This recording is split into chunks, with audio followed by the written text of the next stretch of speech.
Assalamualaikum warahmatullahi wabarakatuh. Perkenalkan, nama saya Ainun Tahira Zahra dengan NIM 20103011098. Di sini saya akan menjelaskan pengertian dari stroke.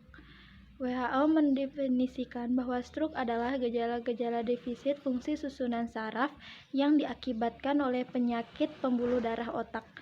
Epidemiologi stroke menduduki urutan ketiga penyebab kematian setelah penyakit jantung dan kanker. Data menunjukkan setiap tahunnya stroke menyerang sekitar 15 juta orang di seluruh dunia. Di Amerika Serikat, kurang lebih 5 juta orang pernah mengalami stroke. Sementara di Inggris, terdapat 250.000 orang hidup dengan kecacatan karena stroke.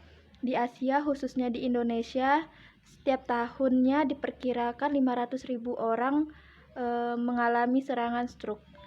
Klasifikasi stroke iskemik disebabkan oleh sumbatan yang terjadi dari bekuan darah, baik sebagai trombus atau tumpukan kolesterol pada dinding pembuluh darah, maupun embolus, bekuan darah yang telah menyumbat suatu pembuluh darah ke otak. Pada stroke iskemik, penyumbatan bisa terjadi di sepanjang jalur pembuluh darah arteri yang menuju ke otak.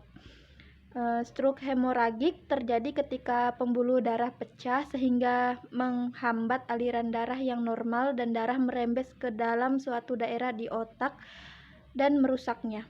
Hampir 70% kasus stroke hemoragik terjadi pada penderita hipertensi.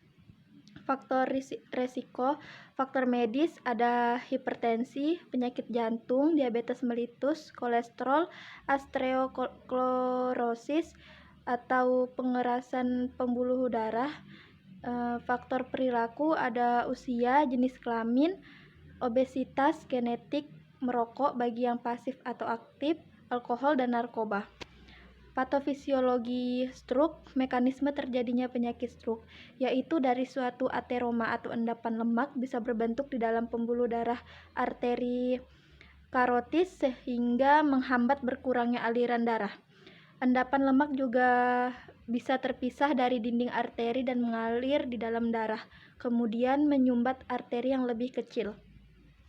Pembuluh darah arteri karotis dan arteri vertebralis beserta percabangannya bisa juga tersumbat karena bekuan darah yang berasal dari tempat lain, misalnya dari jantung atau katup satunya.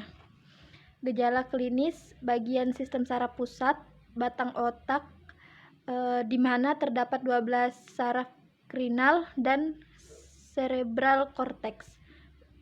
Pencegahannya, menjaga pola makan, olahraga secara teratur, berhenti merokok, hindari konsumsi minuman beralkohol, dan hindari penggunaan nafsa.